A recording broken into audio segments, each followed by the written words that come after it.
Segera download yang Quran disebut oleh Tadabbur, Al-Quran, dia meraih tafsir kebaikan. dalam genggaman Dan contoh Anda. bulan Ramadan adalah bulan Al-Quran.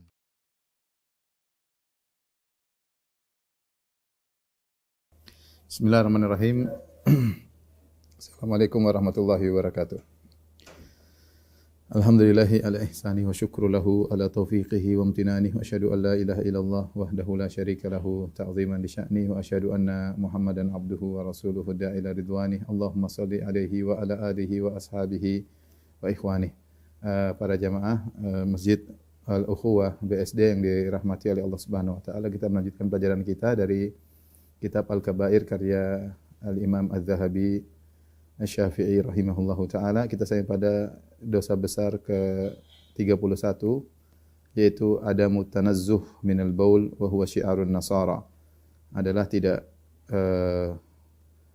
bersih dari kencing, dan itu merupakan syiarnya orang-orang Nasara. Kemudian Al-Imam Az-Zahabi membawakan firman Allah, wa thiyabaka fatahhir, dan bersihkanlah bajumu ya.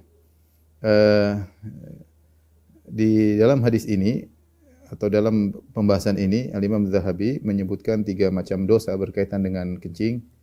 Yang pertama adalah adamu al-istitar, yaitu seorang kencing tanpa menutup aurat, artinya dia kencing di pinggir jalan, dilihat orang, dia tidak peduli. Yang kedua adalah adamu al-istibra. Adamu al-istibra itu dia tidak cebok ya.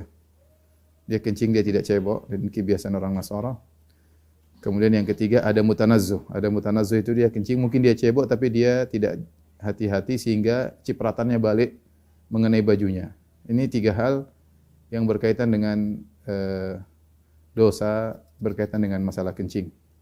Jadi adamul istitar, tidak menutup diri ketika kencing. Yang kedua, sehingga auratnya kelihatan. Yang kedua adamul istibra, yaitu tidak cebok. Yang ketiga adalah ada mutanazzuh, yaitu tidak hati-hati sehingga bisa jadi cipratannya kembali ke bajunya. Makanya di dalil pertama yang dibawakan oleh Imam Zahabi, wasiyabaka fatahhir, dan bersihkanlah bajumu. Ya, ini bisa jadi karena tidak cebok sehingga baju menjadi kotor, atau tidak hati-hati sehingga percikannya kembali ke celana atau ke baju. Kemudian beliau membawakan hadis waqala Nabi sallallahu alaihi wasallam wa marra bi qabran, itu hadis Ibnu Abbas yang masyhur. Rasulullah SAW melewati 2 kuburan. Faqala innahuma yu'adzabani, sungguhnya keduanya sedang diazab. Dan ini adalah mukjizat Nabi sallallahu alaihi wasallam. Nabi mengetahui 2 penghuni kubur ini sedang diazab. Dan kita tahu bahwasanya tidak ada yang mendengar siksaan penghuni kubur kecuali Nabi sallallahu alaihi wasallam. Adapun manusia yang lain di zaman Nabi tidak mendengar. Dan Nabi diperdengarkan oleh Allah, innahuma yu'adzabani, mereka berdua sedang diazab. Wa ma yu'adzabani fi kabir, dan mereka tidak diazab karena perkara yang besar. Artinya perkara yang mudah mereka tinggalkan, bukan perkara yang sulit. Tapi mereka menggampangkan sehingga mereka terjerumus dalam 2 perkara ini. 2 perkara ini ringan sebenarnya, bisa ditinggalkan, bisa dihindari maksudnya. Cuma mereka berdua tidak atau meremehkan, menggampangkan sehingga terjerumus dalam perkara yang ringan ini. Makanya Nabi berkata, wa ma yu'adzabani fi kabirin, mereka berdua tidak diazab pada perkara yang besar, tapi perkara yang ringan sebenarnya. Amma ahaduhuma fakana la yastanzihu min baulihi, adapun salah satunya dia diazab karena ada mutanazzuh, yaitu la yastanzihu min baulihi, dia tidak menjaga dirinya dari cipratan kencing atau bekas-bekas kencing ya. Wa amal akhar fakana yamshi bin namimah, adapun yang satunya diadab karena kesana kemari namimah, mengadu domba ya. Muttafaqun alaih, hadis riwayat Bukhari dan riwayat Muslim. Kemudian kata Al-Zahabi rahimahullah, walakinna aktsarat turuqi allati fi sahihain li hadzal hadits fa kana la yastatiru min baulihi. Namun mayoritas riwayat yang datang dalam Sahih Bukhari, dalam Sahih Muslim untuk hadis ini dengan lafal fa kana la yastatiru min baulihi, yaitu tidak menutup diri ketika buang air kecil ya. Nabi SAW dahulu kebiasaan kalau buang air menjauh. Demikian juga orang Arab dahulu, mereka kalau ingin buang air, mereka menjauh agar tidak terlihat oleh mata-mata manusia. Ya. Tapi ada sebagian orang yang cuek ya, dia asal buang air dilihat orang ya, dan ini adalah hal yang buruk, dan ini merupakan salah satu sebab diadab di kubur, yaitu buang air dengan tidak dengan terlihat auratnya. Perhatikan ya. Ini orang dia bukan membuka auratnya seluruhnya, cuma dia tidak hati-hati. Dia asal di pinggir jalan dia buang air sehingga orang yang lewat bisa melihat. Bagaimana lagi dengan orang-orang yang kemudian membuka auratnya terang-terangan, kemudian dimasukkan dalam medsos atau di di internet dan yang lainnya. Ini cuma dia tidak menutup dirinya ketika buang air. Dia ada keperluan untuk buka celananya, untuk terbuka auratnya ada keperluan. Itu pun ketika dia tidak hati-hati sehingga terlihat, ya. Dia tidak menutup diri, maka dia diadab dengan adab kubur. Bagaimana lagi dengan yang sengaja kemudian membuka auratnya di hadapan banyak orang, kemudian disebarkan di media, tentu ini lebih parah lagi, ya. Ini saja yang membuka auratnya karena ada keperluan namun dia tidak hati-hati, dilihat oleh orang, diadab dengan adab kubur. Bagaimana lagi dengan yang sengaja membuka auratnya di hadapan banyak orang, apalagi dilihat sampai oleh banyak pemirsa atau penonton. Kemudian dalam riwayat yang lain, hadis yang lain, ya. Wa an Anasin radhiyallahu anhu, dari Anas radhiyallahu anhu, ani Nabi sallallahu alaihi wasallam, tanazzahu minal baul. Hendaknya kalian waspada dari air kencing, bersihkanlah diri kalian dari air kencing. Fa inna ammata adzabil qabri minhu, karena kebanyakan azab kubur dari masalah kencing yang tidak bersih. Ya. Thumma inna man lam yahtariz minal baul fi badani wa thiyabihi fa salatuhu ghairu maqbulah. Kemudian kata Az-Zahabi, di antara sebab kenapa perkara jadi perkara yang besar, karena orang yang tidak bersih dari kencingnya sehingga kencingnya keciprat kena badannya atau pakaiannya, maka salatnya tidak sah. Karena di antara syarat sah salat yang disepakati oleh para ulama adalah bersih dari najis, ya. Suci dari hadas dan bersih dari najis. Nah, orang yang kencing asal-asalan, kemudian kecipratan di pakaiannya atau balik mantul ke bajunya atau dia tidak cebok, maka ini semua membuat salatnya tidak sah, ya.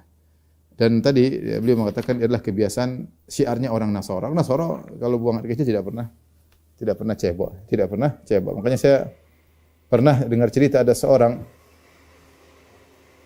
masuk Islam, seorang kafir, dia masuk Islam, dia waktu itu mencuci pakaian ada kalau nggak salah sekolah atau mahasiswa, dia menerima laundry, dia membedakan ternyata orang Muslim pakaiannya orang Muslim nggak bau, sementara kalau pakaiannya orang-orang Nasara terutama celana dalamnya sangat bau, ya. Tentu beda, ya, yang satu cebok satunya nggak cebok, tentu. Sehingga dia bertanya-tanya kenapa bisa demikian. Akhirnya dia belajar, akhirnya dia masuk Islam dengan sebab yang sederhana. Ya, karena Islam mengajarkan kebersihan. Islam mengajarkan kebersihan.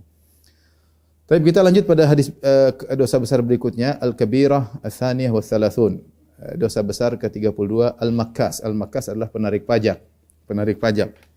Wa huwa dakhilun fi qoulihi ta'ala, dan ini masuk dalam orang-orang yang diancam oleh Allah dalam firman-Nya, innamas sabilu 'alal ladzina yuzlimuna an-nas wa yabghuna fil ardi bighairil haqq ulaika lahum adzabun alim. Sungguhnya dosa itu bagi orang-orang yang berbuat zalim kepada manusia, kemudian berbuat melampaui batas di atas muka bumi tanpa hak. Ulaika lahum adzabun alim. Bagi mereka azab yang pedih. Seakan-akan Imam Zahabi mengatakan ayat ini mencakup orang yang petugas penarik pajak, ya. Bahwasanya mereka berbuat zalim, mengambil harta manusia tanpa hak, dan bagi mereka azab yang pedih, ya. Dan di antara tafsiran para ulama tentang kisah kaum Nabi Syuaib, selain mereka adalah orang-orang yang tidak jujur dalam menimbang, mereka sering mengurangi timbangan, melakukan tatfif, ya. Sehingga mereka diadab oleh Allah. Di antaranya mereka juga menarik pajak dalam sebagian tafsiran para ulama, ya. Wala taqudu bikulli siratin tu'iduna wa tasudduna an sabilillahi man amana tabghunaha iwaja. Di antara tafsiran tersebut, janganlah kalian nongkrong di jalan, ya, tu'iduna, nakut-nakuti orang. Di antaranya kalian memotong pajak orang yang lewat, diambil hartanya oleh kaum Syuaib. Ini di antara dosa yang dilakukan oleh kaum Syuaib, mereka menghalangi orang, ada yang lewat diambil sebagian hartanya. Jadi mereka majakin orang, malakin orang kalau bahasa kita. Di antara hal yang menunjukkan menarik pajak atau malak orang dosa besar, ayat tadi, walahum adzabun alim, bagi mereka azab yang pedih. Kemudian di dalam hadis, yang masyhur tentang wanita pezina yang dia bertobat dan dia mensucikan dirinya dari dosa dengan dia minta dirajam, akhirnya dia dirajam. Kata Nabi SAW mengomentari wanita ini yang dia mensucikan dirinya dengan dirajam, dia ngaku sehingga dia dirajam. Kata Nabi, laqad tabat taubatan law tabaha sahibu maksin la ghufira lahu aw laqubilat minhu. Kata Nabi mengomentari wanita ini, sungguh wanita ini telah bertobat dari zina yang dia lakukan dengan taubat yang sangat besar. Seandainya penarik pajak bertobat dengan taubatnya wanita ini akan diampuni oleh Allah Subhanahu wa taala. Jadi ini menunjukkan narik pajak dosanya besar ya. Jadi sampai Nabi menyamakan tobatnya wanita pezina dengan tobatnya penarik pajak. Tapi wanita pezina ini dia tobatnya tobat luar biasa. Sampai dia melaporkan dirinya, sampai dia dirajam. Tobatnya luar biasa. Sampai Nabi mengatakan seandainya penarik pajak bertobat seperti tobatnya wanita ini, maka dia akan diampuni. Artinya kalau dia tidak bertobat seperti tobat wanita ini tidak diampuni oleh Allah Subhanahu wa taala. Berarti dosanya sangat besar. Kenapa? Karena dia ngerampas harta orang. Dia ngerampas harta orang, dia ambil tanpa hak, ya. Kalau dia mau terima tobatnya, dia harus bertobat seperti wanita pezina ini, baru diterima oleh Allah Subhanahu wa taala. Bukan tobat main-main, tapi tobat yang sungguhnya. Makanya dia mengatakan laqad tabat taubatan law tabaha sahibu maksin la ghufira lahu. Seandainya dia bertobat dengan tobat yang seperti wanita ini, wanita pezina yang tobat ini, maka penarik pajak tersebut akan diampuni oleh Allah Subhanahu wa taala atau akan laqubilat minhu atau akan diterima taubatnya. Kemudian Az-Zahabi mengomentari, dia berkata, "Wal makkasu fihi syabahun min qati'it tariq." Wal makkas penarik pajak itu mirip dengan perampok. Ya, tapi tidak sampai pada derajat perampok karena kalau perampok ngambil seluruhnya, ini ngambil sebagian. Ngerampok tapi ngerampok sebagian, 10%, 5%, 15%, ya. Perampoknya sebagian. Kalau perampok semuanya diambil, ya. Maka dia mengatakan, kata Az-Zahabi rahimahullah, wal makkasu fihi syabahun min qati'it tariq. Penarik pajak ini, pemalak harta orang ini mirip dengan ada kemiripan dengan perampok. Wa huwa syarrun minal lis, dan dia lebih parah daripada pencuri. Dia lebih parah daripada pencuri. Fa inna man asafan nasa wa jaddada alaihim dharaib. Sungguhnya orang yang berbuat zalim kepada merepotkan manusia dan memperbaharui dharaib. Dharaib itu pajak. Kalau lewat ini dipajakin, lewat jalan dipajakin, lewat dipasang pajak ya. Fa huwa azlamu wa aksham mimman ansafa fi maksihi ya wa rafaqa bi ra'iyatihi wa jabil muksi ya. Dan ini lebih parah, lebih buruk daripada orang yang yang adil dalam pajak ya. Masih ada yang pajak ya, kalau ada pajak, tapi yang lebih parah nih yang selalu memperbaharui pajak ini, pajak anu ya. Wa rafaqa bi ra'iyatihi. Jadi ada penguasa yang dia menarik pajak tetapi dia berbuat baik kepada rakyatnya. Pajak tersebut dikembalikan kepada rakyatnya. Ini masih lebih mending kata Az-Zahabi daripada yang cuma lewat diambil. Wajabil maksi, penarik pajak, wa katibuhu, dan pencatatnya, wa akhidhuhu, dan yang memungut pajak, min jundiyin wa syaikhin, dari tentara atau syekh atau sahibi zawiyatin atau orang yang ditugasin ya. Syuraka'u fil wizr akaluna lisuhat.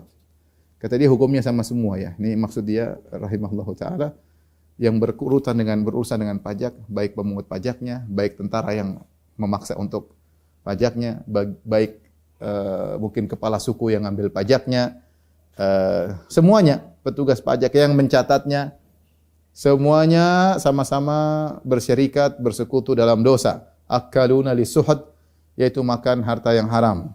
Fanas'alullaha al-afiyata fid dunya wal akhirah bimannihi wa karamihi innahu ala kulli syai'in qadir. Maka kita mohon kepada Allah keselamatan dunia dan akhirat dengan karunia-Nya dan kemuliaan-Nya. Sungguhnya Allah Maha kuasa atas segala sesuatu.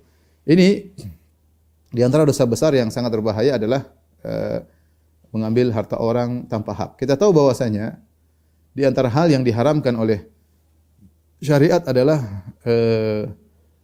darah, harta dan harga diri. Ya. Kata Nabi SAW, inna dima'akum wa amwalakum wa aradakum haramun ka hurmati yaumikum hadza fi syahrikum hadza fi baladikum hadza. Ya, ketika haji wada Nabi sallallahu alaihi wasallam mengatakan sungguhnya darah kalian haram, tidak boleh ditumpahkan. Tidak boleh seorang menumpahkan darah orang lain. Wa amwalakum haram, dan harta kalian haram, tidak boleh diambil seorang mengambil harta orang lain. Wa aradakum, demikian juga harga diri juga tidak boleh seorang menjatuhkan harga diri orang lain tanpa hak. Sebagaimana kehormatannya bulan ini, ya, bulan Dzulhijjah, kemudian kehormatannya kota Mekah, ya, tanah suci Mekah, ya. Jadi hukumnya haram, hukum asal seorang tidak boleh menumpahkan darah, tidak boleh mengambil harta orang, tidak boleh menjatuhkan harga diri orang lain. Dan Nabi juga mengatakan barang siapa yang mengucapkan la ilaha illallah, mendirikan salat, asamu minni dima'ahum wa amwalahum, maka mereka akan terjaga harta mereka dan darah mereka. Tidak boleh darah mereka ditumpahkan, sebagaimana tidak boleh mengambil harta, ya, tidak boleh kalau dia seorang Islam maka hartanya tidak halal, hartanya haram. Ya. Kapan menjadi darah dan harta haram?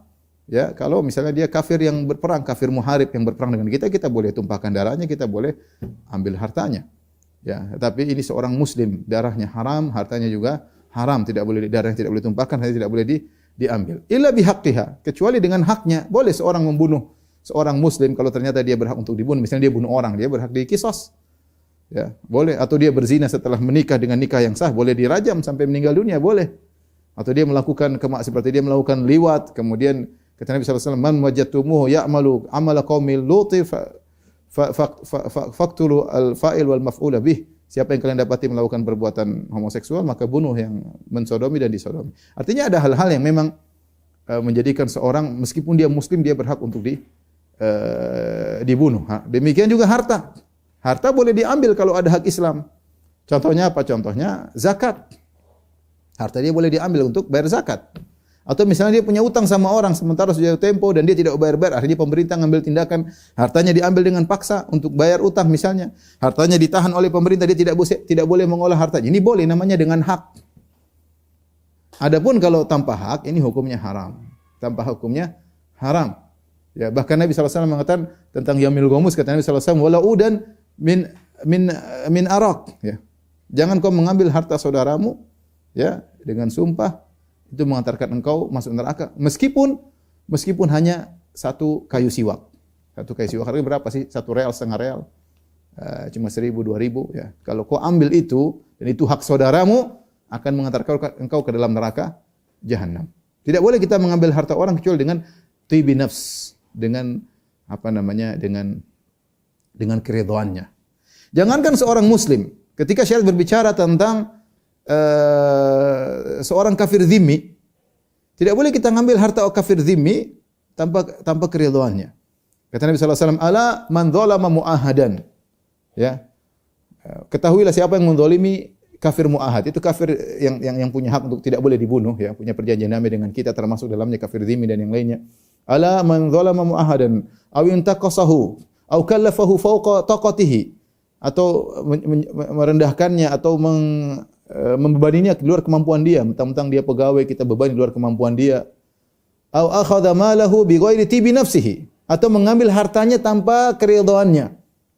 Ana hajijuhu yaumal qiyamah, maka aku akan membela dia pada hari kiamat. Dia akan berhadapan denganku, kata Nabi sallallahu alaihi wasallam. Ini Rasulullah SAW berbicara tentang seorang kafir yang diambil hartanya bighairi tibi nafsihi, tanpa keridhaan orang kafir tersebut. Enggak boleh. Enggak boleh asal ngambil ini harta orang kafir diambil. Nabi, fa ana hajijuhu yaumal qiyamah. Ya, maka aku akan membela dia pada hari kiamat. Akan berhadapan dengan Nabi, urusannya dengan Nabi sallallahu alaihi wasallam. Nah, bagaimana dengan seorang muslim? Kata Nabi sallallahu alaihi wasallam, "La yahillu malu mri'in muslim illa bi tibi nafsin minhu." Tidak halal bagi seorang, tidak halal harta seorang muslim untuk diambil kecuali dengan keridhaannya. Sampai-sampai Syekh Utsaimin rahimahullahu taala ketika berbicara tentang masalah hadiah, kalau ada orang kasih hadiah kepada kita, kelihatannya dia terpaksa, enggak boleh kita ambil. Enggak boleh kita ambil, ya. Misalnya dia kasih hadiah, dia mau kasih hadiah satu orang, tahu-tahu ada temannya datang, dia enggak enak, akhirnya dia udah kamu juga. Padahal dia tidak berniat mau kasih si B, dia niatnya cuma kasih si A. Si B tahu-tahu datang, dia enggak enak. Akhirnya dia kasih si B karena enggak enak sama si B. Nah, kalau si B tahu ini ada perasaan enggak enak, maka enggak boleh dia langsung ambil, enggak boleh karena dia tidak ada keridhaan. Tidak ada keridhaan, ya. Tidak ada keridhaan, enggak boleh, ya. Sampai masalah itu, ya. Misalnya kita di di rumah lewat tetangga, kayak makan-makan bareng-bareng. Kita tahu dia cuma basa-basi. Ya jangan, jangan langsung antum datang langsung makan dia. Kita tahu orang basa-basi atau enggak ya. Kalau kita lewat aja dia serius, dia tarik tangan kita berarti dia serius. Jadi bukan sekedar basa-basi, kita jangan asal ngambil aja ya. Karena tidak boleh seorang mengambil harta orang kecuali dengan keridhaan dirinya. Nah, para penarik pajak ya, mereka mengambil harta tanpa keridhaan pemilik harta tersebut ya. Potong sekian persen di waktu orang lewat dipajakin. Ini adalah kebiasaan kaum Syuaib yang Allah mengazab mereka di antaranya gara-gara ini. Dosa besar yang mereka lakukan. Taib ikhwan dan akhwat yang rahmati Allah Subhanahu wa taala, bagaimana dengan hukum menarik pajak ya? Hukum menarik pajak. Mungkin kalau saya mau kasih gambaran sederhana ya, hukum menarik pajak.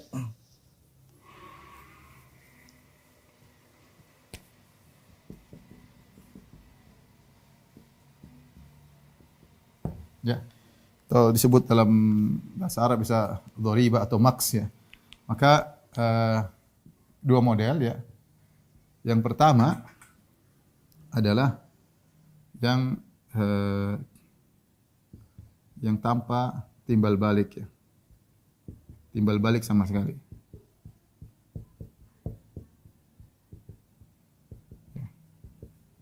Seperti yang dilakukan orang lewat jalan dia, kemudian dia pajakin, lewat kampung dia dipajakin, dan inilah kebiasaan kaum Syuaib. Seperti apa kalau lewat kampung dia dipajakin. Lewat kampung dia, kampungnya maka dipajakin, maka dipalak misalnya. Apa dasar kalau cuma lewat ini bumi milik Allah ya, kamu kebetulan punya kemudian lewat dipajakin, apa alasannya ya?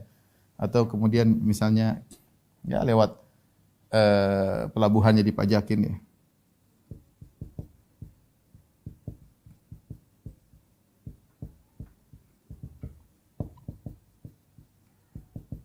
Ini kita bicara terutama ketika zaman dahulu ya, semua laut terbuka, jalan terbuka ya, semua jadi pajak-pajakin.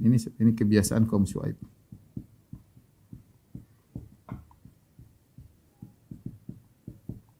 Jadi malak ya. Taib, yang berikutnya jika dengan timbal balik, timbal balik yang jelas. Dengan timbal balik yang jelas ya. Seperti misalnya pengguna jalan dipajakin karena jalan butuh maintenance misalnya. Jalan perlu perawatan.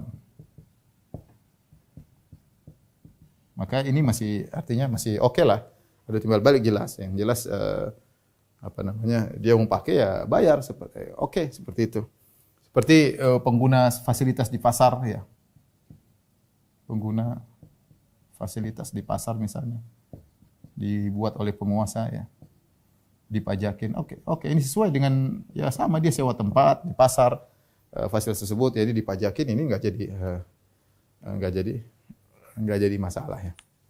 Enggak jadi masalah. Tetapi misalnya saya beli barang, kamu potong 10%. Apa hubungannya dengan kamu gitu? Saya A, B, dan C. Saya beli barang dengan B. Kemudian si C enggak ada hubungan antara saya dengan A dan si B. Si C kemudian motongin 10% dari harga beli tersebut atau suruh saya nambah 10%. Apa hubungan Anda dengan saya dan si B? Enggak ada hubungan. Ya. Enggak ada jasamu kepada saya sehingga saya harus membayar potong 10% kau ambil. Ya. Nah, seperti itu yang tidak ada timbal balik maka masuk dalam hal ini ya. Praktek yang tanpa timbal balik maka hukum asalnya adalah haram ya. Ini pun misalnya penggunaan pengguna jalan dipajakin karena perlu ya. Ini pun kata para ulama ini pun jika penguasa memiliki uang yang cukup, maka tidak boleh menarik pajak. Maka tidak perlu tidak perlu narik pajak. Ya, karena memang uang negara untuk masyarakat karena harta negara untuk kesejahteraan rakyat.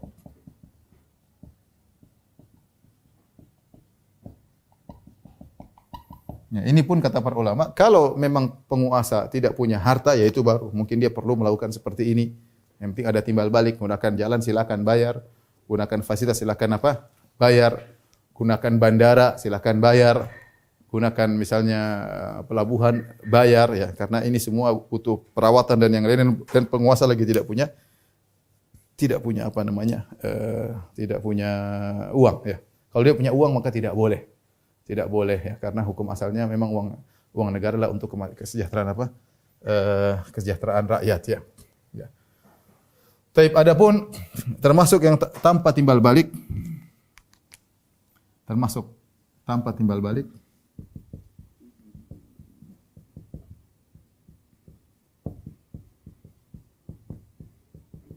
seperti apa? Pajak apa namanya? Pajak beli rumah, beli tanah. Apa hubungannya? Kenapa saya harus bayar? Ini kita bicara hukum asal ya. Saya transaksi antara A dan si B. Kenapa kemudian pihak C harus ngambil dari A dan dari si B? Apa hubungannya? Ya, apa hubungannya? Nanti kalau saya dia ngurus, ya saya bayar. Urusan apa, urusannya aduh. Itu lain cerita. Tapi saya sekedar beli saja. Kemudian dipotong, apa alasannya? Ya, itu tanpa timbal balik. Dan ini hukum asalnya haram. Mengambil uang tanpa ada keridhaan. Kemudian misalnya penghasilan dipotong.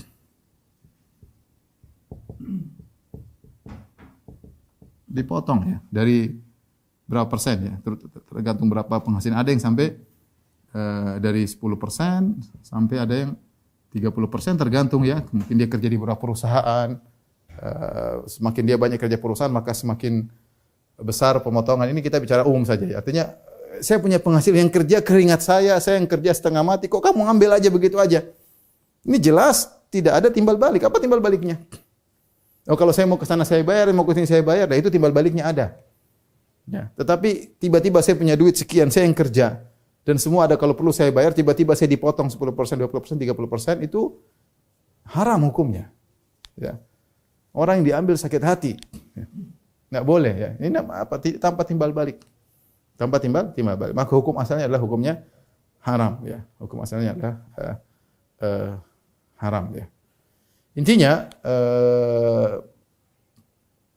hukum asal mengambil pajak-pajak tanpa ada timbal balik, maka hukum asalnya haram. Adapun kalau ada timbal balik, oke lah. Timbal balik pun diatur ya sesuai dengan keadilan. Kalau memang dia gunakan sekian bayar sekian, kalau enggak maka enggak, seperti itu ya. Adapun semuanya dipajakin maka hukumnya adalah haram. Ini boleh jadi pajak ini hukum asalnya adalah haram ya. Hukum asal pajak adalah haram, dosa besar. Diperbolehkan jika dalam kondisi darurat.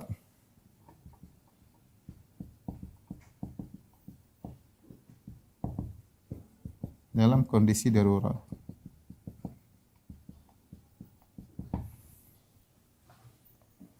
Misalnya suatu negara Islam misalnya, dia sudah mengerjakan zakat, menarik zakat seluruhnya, kemudian sudah peraturan, kemudian tahu-tahu tahu-tahu dia ingin diserang oleh negara lain, terjadi peperangan, tidak punya duit untuk beli senjata. Kalau dia ya bertahan dengan kondisi dia, maka negaranya akan habis dan mudarat lebih besar. Maka dalam kondisi demikian pernah mengatakan boleh darurat. Ya, berarti dia boleh narikin pajak dari seluruh rakyatnya, mau diambil dari potong gaji mereka, kekayaan mereka diambil 10% secara merata, boleh-boleh saja. Karena ini darurat. Dan ini ada timbal baliknya. Timbal baliknya adalah menjaga masyarakat dari kemudaratan, daripada kehancuran suatu negara. Ini boleh, tapi dia hukumnya darurat. Hukumnya darurat. Oleh karenanya, misalnya Baitul Mal kosong, harta negara nggak ada, utang melulu semuanya, ini darurat ya. Kalau dia nggak melakukan, ya maka negara bisa nggak jalan dan kemudaratan lebih besar bagi negaranya bisa bisa dirampas oleh negara lain, bisa dijajah oleh negara lain misalnya, ya, maka masuk dalam kategori darurat. Seperti tadi mau diperang, mau diapain ya, kategori darurat. Tapi kalaupun darurat maka harus diatur dengan baik ya. Oleh karenanya kalau bisa misalnya penguasa berusaha untuk mengambil harta tidak dari masyarakat sebisa mungkin, semaksimal mungkin. Mengambil harta dari masyarakat itu jalan terakhir. Ya, entah dengan perdagangan, entah dengan sumber daya alam, ya, entah dengan dengan yang syar'i seperti zakat benar-benar dimaksimalkan. Zakat dimaksimalkan, ya, kaum muslimin banyak. Kalau zakat boleh diambil paksa. Ya, ada pendataan kemudian diambil. Ini semua enggak ada masalah, ya. Ketika sumber-sumber itu semua sudah dikerahkan, ternyata masih kurang lagi, darurat, ya, maka boleh. Saya ulangi, tapi pertama harus dengan mengambil sumber-sumber kekayaan yang syar'i, ya, syar'i seperti dengan zakat, ya, atau kemudian dengan sumber daya alam yang dimaksimalkan, dengan perusahaan-perusahaan milik negara dimaksimalkan. Ya, kalau semua sudah dilakukan, ternyata masih kurang, ya itu baru kemudian bisa mengambil dari uang masyarakat, ya, pada pajak-pajak yang tidak jelas. Kalau ada timbal balik nggak ada masalah, ya. Timbal balik nggak ada masalah seperti kemudian masuk tol untuk dibayar karena ini ada perlu perawatan dan macam-macam, itu oke lah, ya. Tapi kalau punya gaji dipotong, penghasilan sekian dipotong, beli ini kok kena potongan, nah ini jangan diambil kecuali darurat. Kalau darurat tidak jadi masalah. Darurat tidak jadi masalah. Nah, yang harapan kita kepada seluruh penguasa, ketika mereka menganggap misalnya sudah dalam kondisi darurat harus mengambil harta rakyat, maka ingat itu harta rakyat harus diolah dengan sebaik-baiknya. Bukan untuk kepentingan pribadi, untuk dikorupsi, untuk dibagi-bagi roti istilahnya. Makan harta rakyat, ya. Sebagian ulama memandang bahwasanya kalau seorang menjadi pejabat, dia harusnya seperti mengelola harta anak yatim. Harta anak yatim, misalnya ada anak yatim orang tuanya meninggal, terus meninggalkan harta yang banyak. Saya misalnya pamannya, saya ngurusin anak, saya boleh makan dari hasil harta tersebut, tapi secukupnya. Kalau saya sudah cukup, saya tidak perlu ngambil dari harta anak yatim tersebut. Tapi kalau saya enggak punya, saya boleh makan secukupnya. Bukan untuk bermewah-mewah, bukan untuk berfoya-foya, enggak, ini harta rakyat, harta dari keringat masyarakat. Nabi SAW mengatakan, "Inna rijalan yatakhawaduna fi malillahi bighairi haqq, falahumun naru yaumal qiyamah." Sungguhnya ada beberapa orang-orang yang mereka menggunakan harta Allah, itu harta negara, tanpa hak, bagi mereka api neraka pada hari kiamat kelak. Masyarakat berusaha payah, kemudian sebagian orang bersenang-senang menikmati kedudukan yang dia miliki, padahal itu dari uang masyarakat. Maka semua kita bertakwa kepada Allah Subhanahu wa taala. Sungguhnya menjadi memegang jabatan adalah amanah yang luar biasa. Jika seorang mengembannya dengan baik, maka dia akan meraih pahala yang sangat besar. Ya, tapi kalau dia tidak mengemban dengan baik, bayangkan dia ngambil harta orang, potong dipajak-pajakin, kemudian uangnya entah dikorupsi sama siapa, dibuang buat jalan-jalan, buat bagi-bagi roti. Ini waliyadzubillah, bagi mereka neraka pada hari kiamat kelak, bersenang-senang atas penderitaan masyarakat. Maka seorang waspada, ya, ketika menjadi pejabat, dia harus bertakwa kepada Allah Subhanahu wa taala, karena jabatan itu bisa mengantarkan dia ke surga kalau dia kelola dengan baik, dan bisa mengantarkan ke neraka sangat mudah, mengantarkan dia ke dalam neraka jahanam kalau dia ternyata mengelolanya tidak benar, hanya untuk kesenangannya, hanya untuk kesenangan teman-temannya, ya, maka siap-siap neraka. Silakan bersenang-senang, tidak lama kemudian kita akan diambil nyawa kita oleh Allah. Setelah itu kita akan berurusan di akhirat dengan masyarakat yang banyak. Allahul musta'an.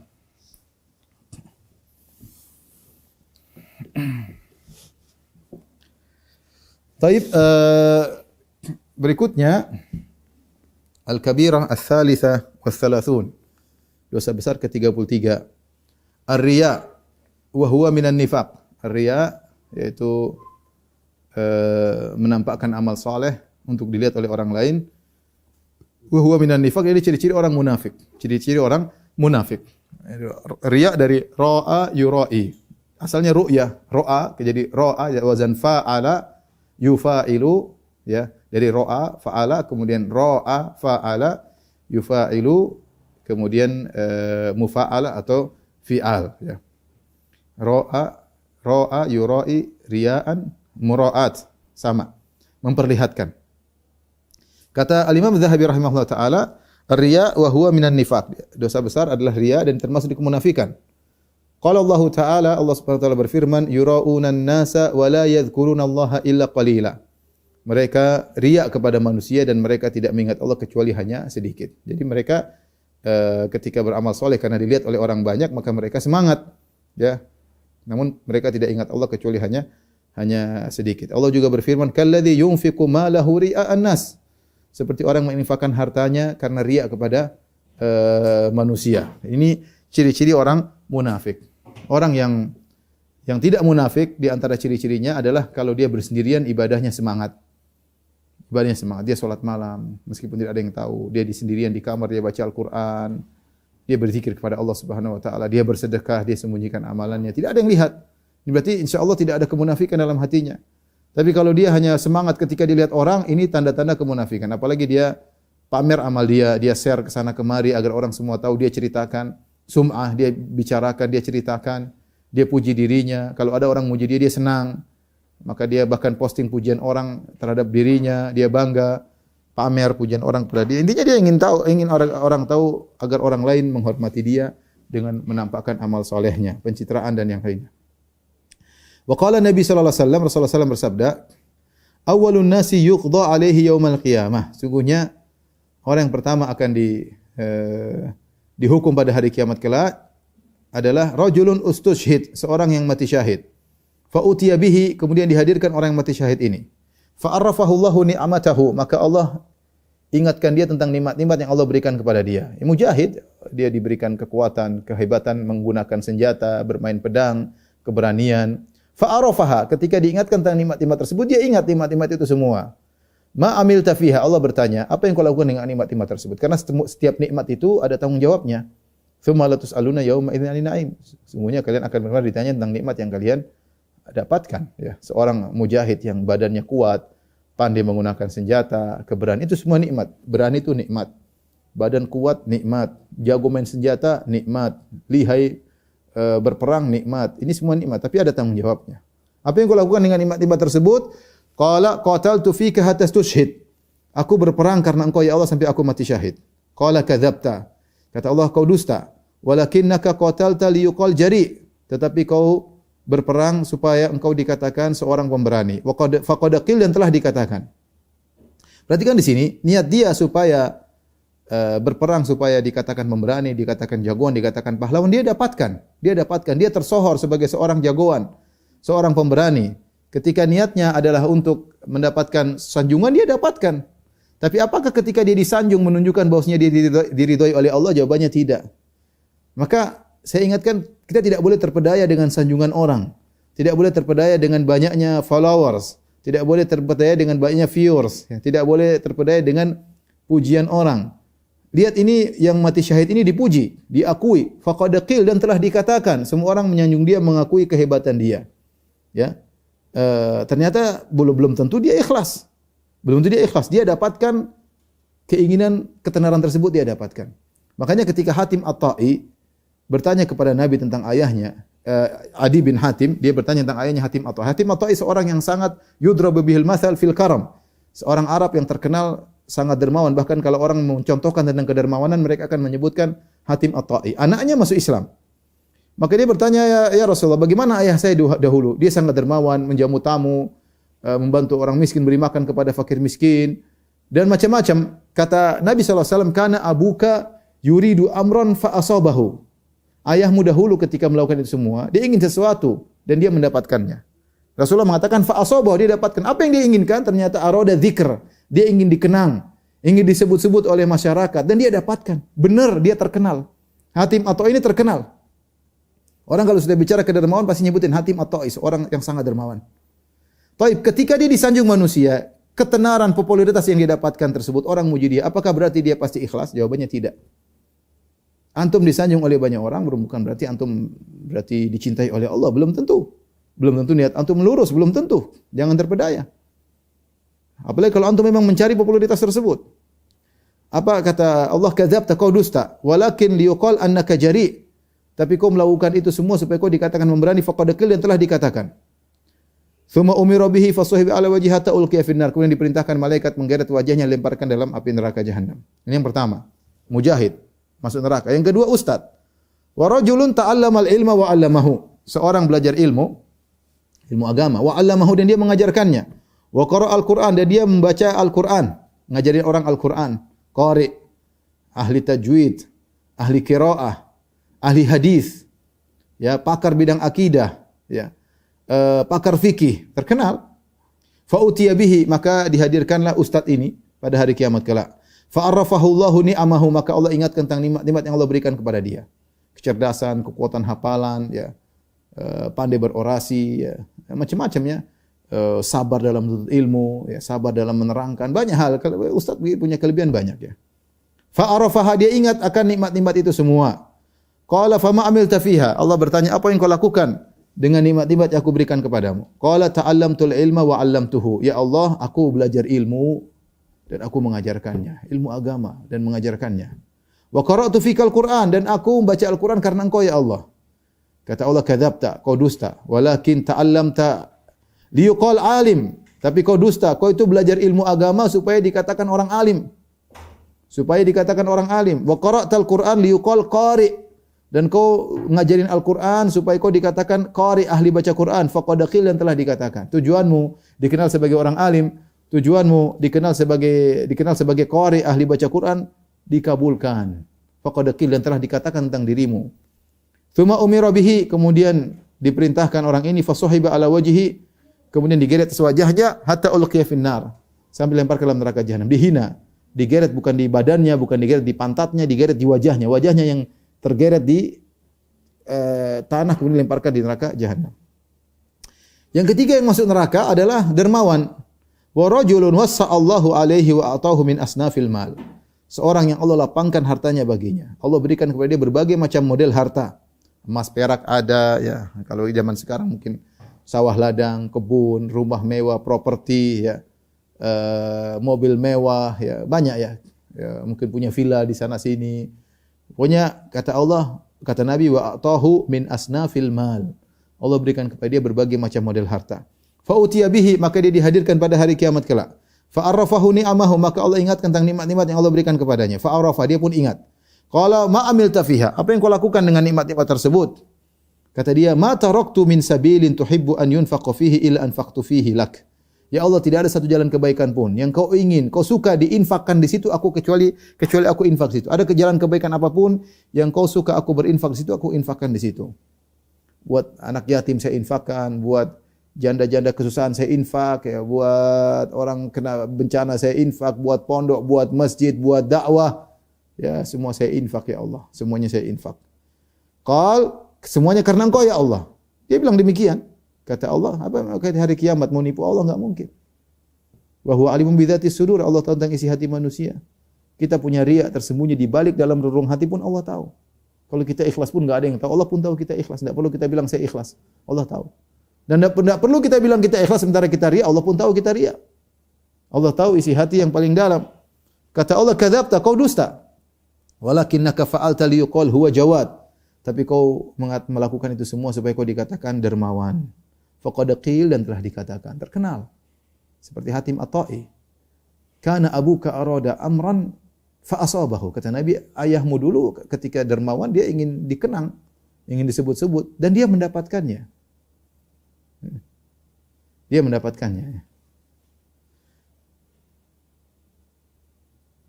Tsumma umira bihi fasuhiba ala wajhi. Kemudian diperintahkan digeret di atas wajahnya hatta ulqiya finnar, kemudian dilemparkan dalam neraka jahanam, masuk neraka. Hadis riwayat Muslim. Ini kisah tiga orang yang tragis, yang tiga orang yang hebat, yang agama tegak dengan tiga orang ini. Agama Islam tegak dengan tiga orang ini. Mujahid, alim, dermawan. Yang kita butuhkan tiga orang yang dalam menegakkan agama Islam. Namun ketika niatnya salah, hanya mencari pujian dan sanjungan, maka mereka yang pertama kali diazab. Mereka yang pertama kali. Harusnya mereka yang paling mungkin awal-awal masuk surga. Justru sebaliknya mereka malah yang pertama kali diadab oleh Allah Subhanahu wa taala gara-gara riya, ingin dipuji. Ini peringatan bagi kita bahwasanya Jangan terpedaya dengan ketenaran, dengan popularitas, jangan terpedaya dengan sanjungan orang. Kapan kita ingin sanjungan tersebut, Allah kadang berikan. Ada orang kalau ingin disanjung, terkadang dia dapatkan, terkadang dia tidak dapatkan. Tapi bisa jadi seorang ingin disanjung dan dia mendapatkan popularitas tersebut, tapi namun hal ini tidak menjadikan bahwasanya dia berarti baik, belum tentu. Wa an Ibnu Umar radhiyallahu anhuma, hadis berikutnya dari Ibnu Umar radhiyallahu anhuma, anna nasan qalu lahu, sebagian orang berkata kepada Ibnu Umar, inna nadkhulu ala umara'ina, kami bertemu dengan pemimpin-pemimpin kami, fa naqul lahum bi khilafi ma natakallahum bihi, maka kami muji mereka berbeda dengan apa yang kami ucapkan tentang mereka. Idza kharajna, kalau kami meninggalkan mereka, min indihim, kalau kami keluar meninggalkan mereka, kami ngomong lain. Kalau ketemu mereka, kami ngomong lain. Qala Ibnu Umar, kunna na'uddu hadza nifaqan ala ahdi Rasulillah sallallahu alaihi wasallam. Menurut kami itu adalah kemunafikan. Memuji penguasa di depan mereka, sementara kalau di belakang ngomong enggak buruk di belakang, ini adalah kemunafikan ya. Seharusnya kalau diberi kesempatan ketemu dengan penguasa dan ada catatan-catatan yang memang perlu disampaikan langsung. Jangan kemudian depan mulai puji-puji, nanti di belakang ngomong enggak bagus. Datang ketemu nasihati. Bisa jadi nasihat yang tulus keluar dari hati yang tulus tersebut bermanfaat bagi dia dan akhirnya dia menjadi lebih baik dan bermanfaat bagi masyarakat ya. Jangan seperti itu kata Ibnu Umar, ini dianggap munafik, seperti di belakang ngomongnya, ini di depan ketika itu mau langsung tidak ada nasihat yang keluar, hanya pujian-pujian, maka itu adalah kemunafikan. Wa qala Nabi sallallahu alaihi wasallam, Rasulullah SAW bersabda, man samma Allahu bih wa man yura'i ra'illahu bih. Muttafaqun alaih. Barang siapa yang sum'ah memperdengarkan amalan dia, maka Allah akan memperdengarkan dia pada hari kiamat. Allah akan bongkar aib dia di hari kiamat kelak. Wa man yura'i, barang siapa memperlihatkan amalan dia, yura'illahu bih, maka Allah akan perlihatkan hakikat dia pada hari kiamat kelak. Ini ada beberapa tafsiran ya. Ada yang mengatakan bahwasanya kalau di dunia dia ceritakan amalan dia perlihatkan, maka pada hari kiamat Allah akan permainkan dia. Allah datangkan pahala salatnya misalnya, pahala sedekahnya, pahala dakwahnya. Di depan dia sudah senang pahala hajinya. Dia sudah senang, kemudian Allah hancurkan pahala tersebut di hadapan dia. Kenapa? Karena selama ini di dunia ternyata dia tidak ikhlas. Dia hanya riya.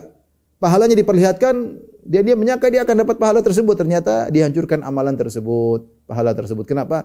Karena ternyata dia riya dan Allah akan bongkar aib dia pada hari kiamat kelak. Oleh karena ikhwan dan akhwat yang rahmatillah subhanahu wa ta'ala, seorang merenungkan diri kalau dia terjerumus dalam riya, dia pikir, aduh nanti saya akan dibongkar riya saya hari kiamat kelak. Dibongkar oleh Allah, malu.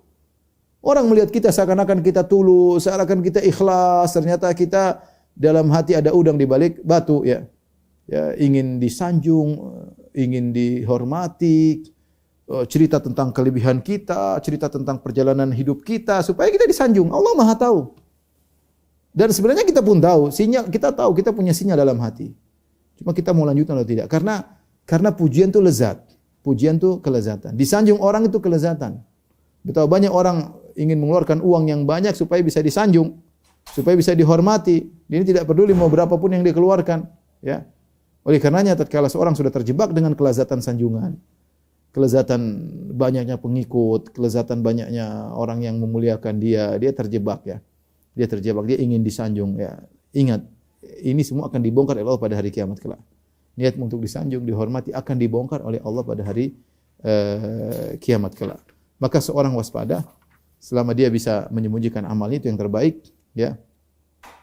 Kata Nabi sallallahu alaihi wasallam, man istata'a minkum an yakun lahu khabi'un min amalin salih falyaf'al. Siapa di antara kalian yang mampu punya amal saleh yang disembunyikan, maka lakukanlah. Lihat bagaimana para salaf dahulu, mereka berusaha payah untuk menyembunyikan amal saleh mereka. Berusaha payah. Tidak ingin orang lain tahu. Tidak ingin orang lain tahu, mereka berusaha payah. Sekarang orang sebaliknya, berusaha payah untuk pamer amalannya. Berusaha payah untuk pamer amalan dia. Foto lah, dengan dihadirkan timnya lah, kemudian disebarkan di medsos lah. Semua ibadah yang dilakukan disebarkan, hanya mencari pujian, pengakuan. Ya. Dulu para salaf menyembunyikan amal soleh mereka dengan semaksimal mungkin agar tidak ketahuan.